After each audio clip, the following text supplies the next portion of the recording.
The legend of the guy who thought he was bulletproof. It was the summer after graduation, and Jax was the kind of guy who didn't just push the envelope, he shredded it. He lived for the no way you'll do that moments.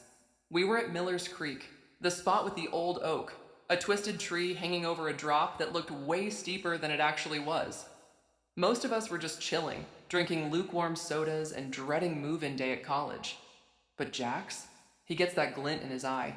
He looks at the deep end, this swirling, dark part of the creek that everyone said was bottomless. He climbs the oak, higher than anyone ever goes, his sneakers slipping on the moss.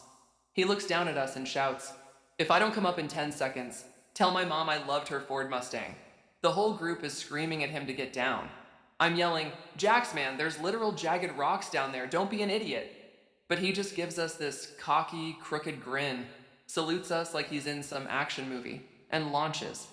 For a second, he looked like a bird, just hanging there against the sunset. Then, splash. A sound like a cannonball hitting a brick wall. 5 seconds pass. 10, 15. The water is just still. Complete, terrifying silence. My heart is hammering against my ribs like a trapped bird. I was halfway into the water, ready to dive in and probably drown right next to him. Suddenly, his head pops up. He's gasping for air, shaking his hair out like a golden retriever, and he lets out this maniacal laugh. He swims to the bank, pulls himself up, and screams, "I saw a fish the size of a Chrysler!"